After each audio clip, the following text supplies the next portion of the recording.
Kita belajar dengan satu tema yaitu Down to Earth Mission. Mari kita berdoa terlebih dahulu. Bapa di surga, tolong kami untuk mengerti dan memahami bagian firman Tuhan yang boleh kami pelajari pada saat hari ini bersama-sama. Untuk itu kami mohon berkat penyertaan-Mu supaya kami boleh diberkati oleh Tuhan dan menjadi anak-anak pemuda yang boleh mengerti, menjadi orang-orang percaya yang mengerti tugas dan panggilan kami. Terima kasih ya Bapak, di dalam nama Tuhan Yesus kami berdoa, kami mengucap syukur. Amin. Mari kita boleh membuka di dalam Matius pasal yang kelima. Matius pasal yang kelima, ayatnya yang ke-13 hingga yang ke-16. Satu ayat yang sangat familiar bagi kita semua. Mari kita boleh membuka Alkitab kita, membaca bagian ini ya. Oke, silakan slide ya. Saya akan membacakan mulai ayat 13 sampai 16. Kamu adalah garam dunia. Jika garam itu menjadi tawar, dengan apakah ia diasinkan? Tidak ada lagi gunanya selain dibuang dan diinjak orang. Kamu adalah terang dunia, kota yang terletak di atas gunung, tidak mungkin tersembunyi, lagi pula orang tidak menyalakan pelita lalu meletakkannya di bawah gantang, melainkan di atas kaki dian sehingga menerangi semua orang di dalam rumah itu. Demikianlah hendaknya terangmu bercahaya di depan orang supaya mereka melihat perbuatanmu yang baik dan memuliakan Bapakmu yang di sorga. Ini adalah satu bagian yang sangat familiar bagi kita. Namun ketika kita merenungkan satu tema bagaimana sesungguhnya misi yang membumi itu, bahwa kehadiran kita di tempat ini, kehadiran kita di muka bumi ini sesungguhnya adalah ada rencana Tuhan. Saya mengajak saudara untuk merenungkan 4 hal. 4 hal yang coba kita renungkan ya. Yang pertama begini nih, pernah nggak kamu pikir-pikir nih ya, selama kamu hidup sampai hari ini, pernah nggak yang pertanyaan pertama, what do you think about your life? Pernah nggak kamu mikir, Dela, kamu pernah nggak mikir, apa sih tentang arti hidupmu itu? Apa sih yang kamu pikirkan dengan hidupmu? Dengan usia sampai saat ini gitu ya. Mungkin sedang mau mempersiapkan mau menikah begitu ya. Pertanyaan saya sederhana, what do you think about your life? Apa sih yang kamu pernah pikirkan soal hidupmu ini? Karena saya mengajak kita berpikir tentang, kenapa saya mengajak pertanyaan ini adalah, karena seringkali kita hidup ini cuma seperti ini ya. Seperti menggelinding begitu saja ya. Hidup ini seperti menggelinding tanpa arah, ya pokoknya ngikutin alur saja. Padahal seusia kalian anak-anak muda seharusnya hidup itu kan nggak harus menggelinding ya. Harusnya sudah punya satu tujuan dong, kan bukan hanya sekedar menggelinding kemana-mana, tubruk sana, tubruk sini, begitu ya. Sebetulnya enggak, kalian harusnya punya satu arahan mau kemana nih. Misalnya ya setelah lulus kuliah ini saya mau kemana. Kalaupun memang harus marriage, harus menikah, kalian harus tahu bagaimana saya membangun sebuah keluarga. Itu sudah ada di dalam pikiran kita gitu ya. Nah yang kedua adalah tujuan hidupmu itu apa? What is my purpose? Jadi tujuan hidupmu apa? Nah ini penting karena kadang-kadang orang juga nggak ngerti. Saya banyak menjumpai anak-anak muda ketika ditanya tujuan hidupmu apa? Nggak ngerti. Bahkan yang, karena saya sering kali menjadi mentor untuk mereka yang mau menikah. Nah sering kali kalau saya tanya pasangannya gitu ya. Kira-kira apa sih tujuan kalian menikah? Apa sih tujuan kalian menikah? Jawabannya itu klise ya. Maksudnya selalu kami ingin menjadi bahagia. Loh itu kan bahagia itu kan relatif ya. Bahagianya itu kayak apa? Gitu, bahagianya kayak apa? Apakah kamu punya istri yang cantik seperti supermodel begitu? Itu. Yang ganteng seperti supermodel juga begitu? Ataukah kamu misalnya calonmu itu adalah orang yang kaya raya? Begitu, yang penghasilannya misalnya 1 bulan 1 M atau 5 M begitu. Apakah itu standarnya bahagia? Apakah itu standarnya orang menikah kemudian menjadi bahagia? Kan bukan itu kan ya. Enggak itu loh. Ternyata banyak pasangan yang mau menikah nggak ngerti tujuannya itu mau ngapain. Pokoknya cinta aja dan kemudian kepengen menikah, membangun kehidupan bahagia bersama. Lah itu padahal nanti setahun sudah berantakan nggak karu-karuan orang menikah. Itu penting. Apapun harus dipertanyakan nih, apa sih sebetulnya yang saya pikirkan tentang hidup saya? Apa sih tujuan hidup saya? Yang ketiga, why did God create me? Kenapa Tuhan menciptakan saya? Kenapa Tuhan menciptakan saya? Kalau sekarang kita hidup, sampai hari ini kita boleh sehat, coba berpikir, kenapa ya Tuhan kasih kesempatan saya untuk hidup? Kita banyak kehilangan teman-teman yang usianya lebih muda dari kita, yang sebaya dengan kita meninggal karena mungkin karena sakit, mungkin juga karena serangan jantung, atau mungkin juga karena kena COVID dan lain sebagainya. Ini banyak kasus ya. Banyak kasus orang meninggal muda sekarang. Nah, kalau sekarang kita masih hidup, diberikan kesempatan hidup, pertanyaan saya begini. Apa sih tujuan Tuhan menciptakan saya? Kenapa sih Tuhan masih izinkan saya ada di dunia ini?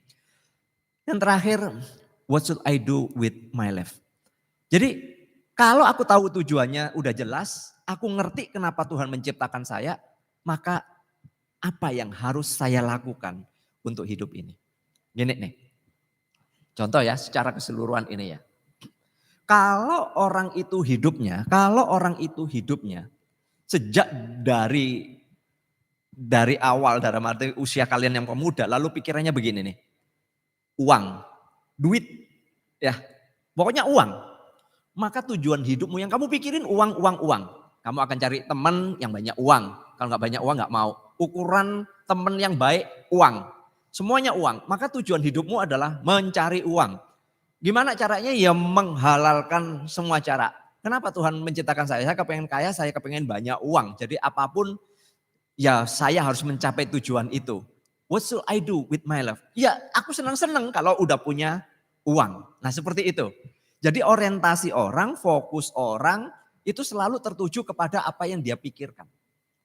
Sekali lagi, apa yang sedang dipikirkan di dalam pikiran kita itu sesungguhnya didasari oleh siapa diri kita sesungguhnya. Kita harus sadar siapa sih diri kita yang sesungguhnya ini. Kalau kita ngerti bahwa hidup ini bukan tentang saya tetapi tentang Tuhan, itu akan berbeda. Selama hidup kita berbicara tentang saya, kamu akan stres. Karena begitu ukuran sayamu dengan ukurannya Tuhan itu sangat berbeda. Saya bahagia kalau, tapi Tuhan mengatakan yang berbahagia adalah yang dianiaya. Tuh, iya kan? Berbahagialah orang yang miskin di hadapan Allah. Berbahagialah kalau kamu dianiaya, dicelakan hal-hal yang jahat. Loh, kok terbalik semua dengan konsepnya kita? Nah inilah, siapa diri kita? Next. Maka saya boleh mengatakan ketika melihat bagian ini, tentang garam dan terang dunia, saya langsung simpulkan di dalam bagian ini. Tuhan memberikan sebuah identitas yang baru di dalam hidup kita, yaitu melalui Tuhan Yesus.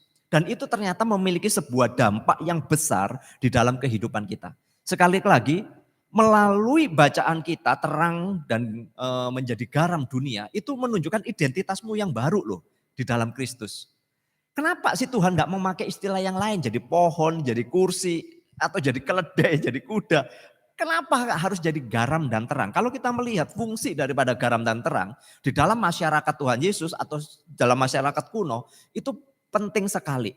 Garam tentu saja untuk mengawetkan makanan, karena misalnya mereka nelayan ataupun untuk mengawetkan sesuatu, mereka membutuhkan garam. Untuk membuat apapun butuh garam. Jadi kehadiran garam di mana-mana, kehadiran garam adalah memberi rasa. Tentu saja rasanya ya kalau kita masak kebanyakan garam juga nggak enak. Nggak ada garam juga nggak enak, tapi harus pas. Tuhan mengatakan kamu adalah garam dunia, kamu adalah terang. Ya tentu saja pelita bukan lampu seperti LED sekarang, tetapi lampunya yang jelas itu ya pelita, ada minyaknya. Dan dimanapun pelita ada, sekecil apapun pelita itu, kalau hadir di tengah kegelapan, maka di situ tidak ada kegelapan. Boleh buktiin, dimanapun tempat yang paling gelap, begitu kamu nyalain satu korek api saja, kamu sudah bisa melihat di depanmu itu jurang, batu, atau air. Kamu tahu kan? Begitu kamu menyalakan sesuatu, terang itu sudah mengalahkan kegelapan. Nah inilah kenapa Tuhan mengatakan garam dan terang. Identitasmu itu adalah garam dan terang. Bahwa sesungguhnya kita itu memiliki peran penting di dalam menjalani kehidupan sebagai murid Tuhan. Ini peran pentingnya. Maka 4 pertanyaan yang awal tadi harusnya dijawab bukan saya lagi, tetapi saya sebagai milik Kristus, identitas saya di dalam Tuhan Yesus, maka saya akan menemukan siapa diri saya di hadapan Tuhan. Itu penting sekali loh teman-teman. Kadang-kadang saya waktu masih pemuda ya banyak ya ekspektasi saya tentang pekerjaan, masa depan, itu banyak banget itu. Tetapi setelah saya sekarang ini udah umur setengah abad, saya baru nyadari ya ternyata apa yang saya pikirkan, apa yang saya capek, sebetulnya Tuhan udah kasih banyak buat saya. Udah lebih gitu loh. Lebih. Walaupun mungkin saya kepengen yang ini itu, tetapi Tuhan gak menghendaki itu, tapi Tuhan menggantikan yang lain dengan sesuatu yang membuat saya senang, bahagia. Ukurannya bukan karena saya memperoleh sesuatu, mendapatkan sesuatu, tetapi saya melakukan sesuatu itu di dalam Tuhan. Jadi saya nikmatin aja. Gak punya mobil, gak punya uang, tetap saya happy. Bahkan ketika diizinkan sakit pun saya tetap happy. Kenapa? Karena saya melihatnya adalah saya di hadapan Tuhan. Saya di hadapan Tuhan. Nah ini ukurannya. Next. Maka saya simpulkan gini nih, dari terang dan garam ya. Memahami dengan benar identitas kita di hadapan Tuhan, sesungguhnya itu akan menentukan apa yang akan kita pikirkan dan apa yang akan kita lakukan. Penting. Kucing ya tetap kucing. Nggak mungkin jadi singa. Tapi aneh kalau singa kemudian jadi kucing. Ya kan? Lucu kan? Ya kucing tetap kucing. Dan dia akan menjadi seekor kucing. Nggak mungkin dia akan menjadi sebuah singa. Singa pun ya harusnya singa, harimau ya tetap harimau. Itu identitas. Lucu kan kalau harimau kemudian mengeong. Anjing kemudian juga mengeong, atau kemudian kucing kemudian menggonggong. Lucu. Bagi saya, kapasitas kita, ya ini. Yang namanya Antoni, ya ini.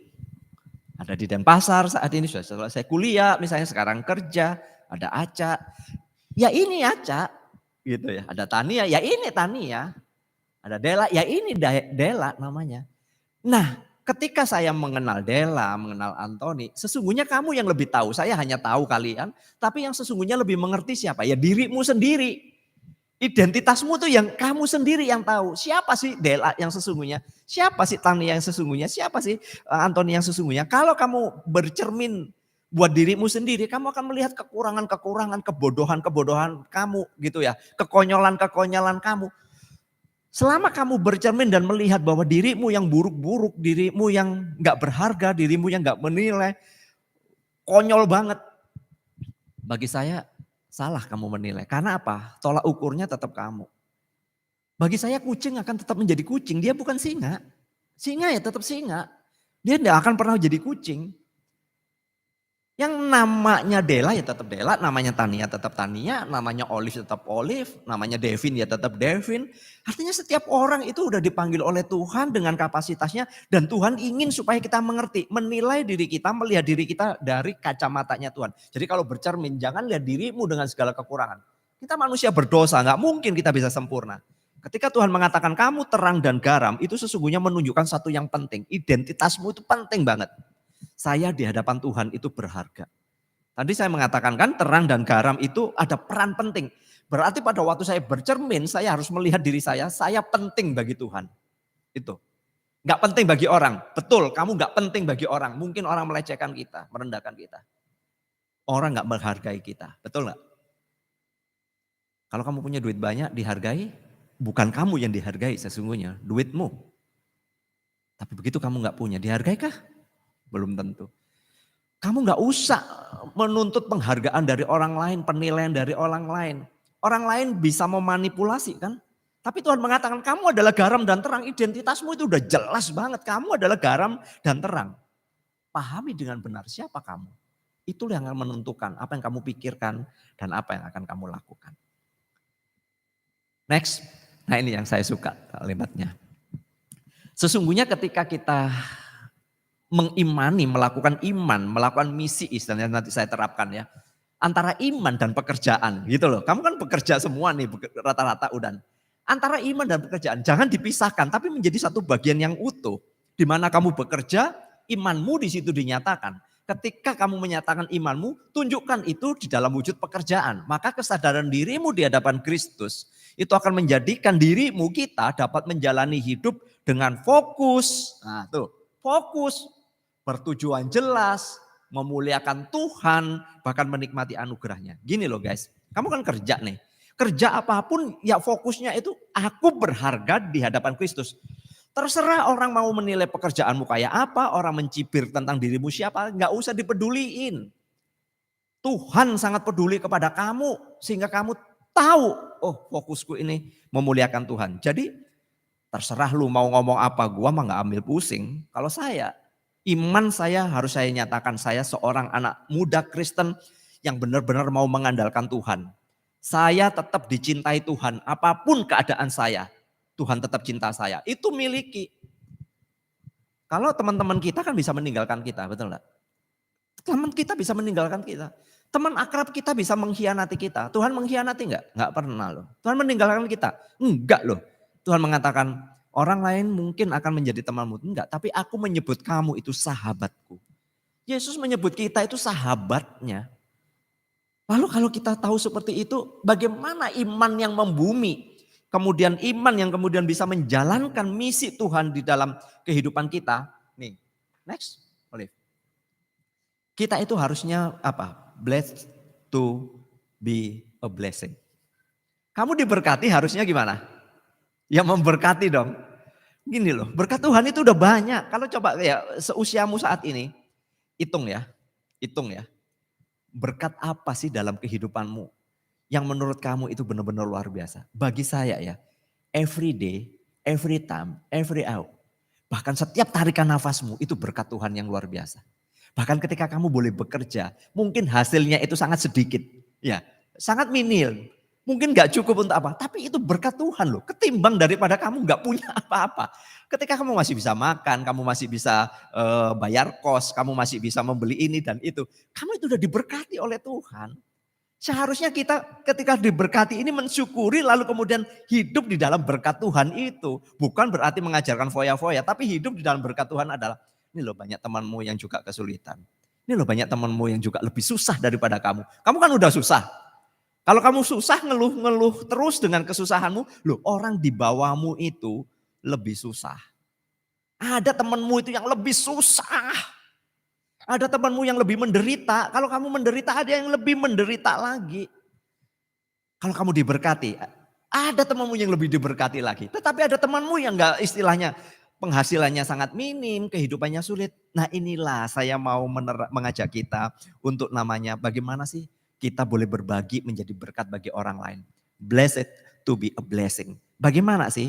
Nih, yuk lanjutin. Tuhan itu udah punya tujuan di dalam hidupmu. Masing-masing orang itu sudah ada tujuannya. Antoni akan diberi tujuan sama Tuhan. Nggak tahu nih kenapa Antoni sampai di tempat ini juga nggak tahu kan. Kamu sampai di Denpasar sekian lama, kamu belum pulang ke kampung. Kenapa? Kenapa kamu harus hadir di Denpasar? Kenapa kamu harus hadir di Bali? Kamu dari daerah sana. Tentu Tuhan punya tujuan, betul nggak? Bukan hanya sekedar nongkrong di Denpasar lalu kemudian nggak tahu ngapain. Tapi saya yakin bahwa setiap kamu ada di Denpasar, ada di Bali, Tuhan punya rencana. Apakah jangka pendek atau jangka panjang? Nggak tahu. Tapi saya yakin banget kok. Bahwa Tuhan punya rencana yang baik untukmu. Nggak tahu untuk masa depanmu di sini atau masa depanmu di daerahmu. Sama kita yang ada di Denpasar, apakah Tuhan boleh memberkati saya? Ya sangat memberkati, kamu ada di kota Denpasar ini, lahir di kota ini, besar di tempat ini. Tuhan punya tujuan. Olive dari Jakarta. Dari Jakarta ke Denpasar. Apakah sekedar untuk kuliah saja? Ya enggak lah, pasti Tuhan punya tujuan. Kenapa dia ada jauh-jauh dari Jakarta kemudian ada di Denpasar? Setiap kita yang ada di rumah pun juga tahu kan, kehadiran kita itu penting. Nah teman-teman, tujuan apa yang dapat saya miliki yang selaras dengan tujuan Allah dan firman-Nya? Itu menjadi pertanyaannya. Kalau saya kerja lalu kemudian saya nggak disiplin dengan kerja, itu berarti nggak memuliakan Tuhan. Saya kerja lalu kemudian korupsi, ya saya nggak memuliakan Tuhan. Saya kerja tapi memanipulasi laporan, saya nggak memuliakan Tuhan. Lu jelas toh. Ini penting sekali buat kita. Maka ini kesimpulannya begini loh. Down to earth mission. Nih saya kasih ya. Jadi kalau kuenya, kalau nggak ada lingkaran tengah, nggak ada tulisan love God, love other, make disciples. Kalau nggak ada itu, artinya semua kan jadi gambarnya begini ya. Gambarnya jadi meruncing gitu kan. Kalau nggak ada yang garis tengah itu loh. Itu artinya hidupmu tersplit, hidupmu itu terkotak-kotak. Akan sulit, kamu nggak akan berkembang. Cara melihat hidup itu adalah, jadi semua ini adalah aku, lalu kemudian kamu lihat nih. Ada bagian family, di dalam family itu ada Tuhan. Tuhan yang menghadirkan keluarga. Kamu dihadirkan bukan dari batu, tapi dari keluarga. Berarti keluarga itu ada tujuannya, ada. Lalu ketika kamu bekerja, ada tujuannya Tuhan. Bukan sekedar untuk kamu bisa bayar kos untuk makan, bukan, ada tujuannya. Tujuannya apa? Mencintai Tuhan, mengasihi Tuhan, mencintai sesama, menolong sesama, membantu teman-teman yang lain, memuridkan orang lain. Ketika kamu di gereja, di mana kamu bergereja, Tuhan punya rencana. Ketika kamu kuliah, sekolah, mengatur keuangan kamu. Ketika kamu mungkin mau pergi, ketika kamu mau belanja, ketika kamu mau seneng-seneng, kumpul-kumpul sama teman-teman. Ini lihat ini. Ini bukan diposting kecil-kecil, tapi namanya down to earth mission itu semua fokusnya di dalam titik tengahnya. Love God, love other, make disciple. Itu. Jadi kadang-kadang gambarin yang begini gimana sih Pak? Gampang kalau saya itu. Gini kesimpulannya. Simpulannya, Liv, ini yang terakhir. Dimanapun kita berada, ya, apapun profesi dan pekerjaan kita, sesungguhnya Tuhan memanggil kita untuk menjadi saluran berkat. Amin. Oh itu yang bagus. Saya melihat banyak anak-anak Tuhan yang berjuang di tengah pandemi COVID ini luar biasa ya. Mereka udah keluarga, ada anak, ada karyawan, mereka tetap mengandalkan Tuhan walaupun kadang-kadang gak cukup. Tapi mereka tetap berjuang bahwa dimanapun mereka berada, profesi pekerjaan mereka apapun, mereka itu menghadirkan Tuhan. Itu penting sekali, penting sekali. Jangan pernah memikirkan tentang hidupmu semua melulu aku. Kalau kamu, sekali lagi, kalau kamu bercermin hanya melihat dirimu sendiri, kamu gak akan pernah puas, kamu akan kecewa. Tapi bercerminlah, ketika kamu bercermin itu lihatlah Tuhan, Tuhan Yesus yang mati bagimu, yang tangannya terulur bagimu, lalu kemudian mau menyelamatkan kamu, mengasihi kamu, bahkan menjadikan kamu sebagai sahabatnya. Itu lihat, Tuhan udah menderita bagi kita. Kalau penderitaan kita gak ada apa-apanya. Yuk kita harus move on, kita harus keluar dari zona nyaman, harus berani. Saya kemarin khotbah di gereja, saya mengatakan, kita anak-anak Tuhan tidak akan pernah bertumbuh kalau kita nggak berani keluar dari zona nyaman kita. Harus berani melihat sesuatu itu out the box, gitu ya. Istilahnya sekarang gitu ya. Jadi kalau ada pekerjaan ini, di balik pekerjaan ini Tuhan punya rencana apa, lalu kemudian saya bisa mengembangkan kayak apa. Harusnya begitu. Kalau saya misalnya seneng ya, saya melihat di YouTube itu banyak anak-anak yang pinter main musik dan sebagainya gitu ya. Dia bukan hanya sekedar mengupload, tapi kemudian dia berkreatif melalui musiknya itu. Saya kemarin tuh lihat apa sih yang di Facebook itu ya. Jadi orang itu memang gila banget, saya mengatakan gila banget. Dia dengar misalnya gini nih. Kan ada di YouTube itu atau orang-orang yang biasanya nyanyi-nyanyi tanpa musik kan. Gak tahu dia suara apa gitu ya. Mungkin nanti lihat di Facebooknya. Di YouTube mungkin ada, tapi aku gak pernah lihat sih. Lalu dia itu dengerin orang itu nyanyi apa atau bersuara apa, lalu dia itu pakai musiknya. Tek, tek, tek, tek, tek, tek, tek. Itu langsung di jumper. Jadi orang itu nyanyi dengan suaranya, lalu kemudian dia pakai musiknya dia. Dan orang itu bukan hanya pakai alat saja, tapi dia bisa memainkan gitar, memainkan apa. Dia itu mainin dan dia rekam. Dan itu ketika disatukan itu luar biasa. Dan saya yang kagum itu adalah dia menggabungkan beberapa musik dengan teman-teman yang dari negara-negara yang lain. Ada negara yang lain yang pakai biola, ada yang pakai ini. Mungkin kalian pernah tahu ya. Ada mungkin tahu ya. Aku sampai kagum-kagum lihat ini gila banget nih orang nih. Kenapa ya talentanya dia cuma denger sekali langsung bisa main. Langsung ketemu kuncinya, langsung dia main. Jadi itu langsung aduh gila banget deh. Kadang-kadang kita nggak nyadar ya bahwa kita itu diberikan satu karunia, satu talenta yang luar biasa. Ini loh untuk menjadi berkat Tuhan itu gimana? Ya ini kalau kamu pinter main musik kamu bisa ngajarin orang gitu ya. Kalau perlu bisa ngelesin orang, kalau kamu pinter apapun dalam bidang studi kamu ngelesin orang, kamu bisa kerja apapun kamu bisa membantuin orang. Ya itu akan memberkati orang. Ketika orang tanya, kamu anak Tuhan, anak orang Kristen? Iya saya anak Tuhan. Loh kan kamu bisa menyaksikan toh. Bener gak? Kamu melalui apa yang kamu kerjakan bisa menyaksikan. Itu loh yang saya maksudkan bahwa dimanapun kamu berada, apapun profesi kamu, pekerjaan kamu, Tuhan itu memanggil kita untuk menjadi saluran berkat. Oke? Kiranya down to earth mission pada saat hari ini coba lakuin dulu. Dengan apa yang kamu lakuin. Gak usah muluk-muluk. Muluk-muluk gini loh. Oh misi itu berarti saya harus keluar dari Bali. Pergi ke luar negeri jadi misionaris. Gak usah jauh-jauh deh. Kamu di tempat kerjamu, di tempat nongkrongmu. Kamu bisa menyaksikan kasih Tuhan. Tapi ya itu dimulai dari mana? Benerin dulu konsep hidupmu. Sebab ketika kamu mengenal diri kamu dengan benar. Ya sekali lagi.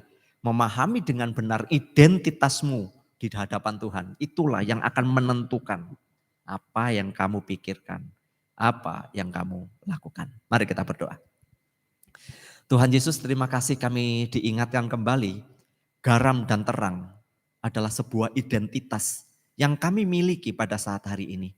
Maka dimanapun kami berada pada saat hari ini. Apapun pekerjaan profesi kami berdoa supaya Tuhan boleh menolong kami. Agar kami boleh menjadi berkat karena kami sudah diberkati oleh Tuhan. Tolong kami dimanapun kami berada menghadirkan kasih Kristus. Kami boleh menolong teman-teman kami, rekan-rekan kami yang mungkin saat ini mereka putus asa, kecewa, kehilangan.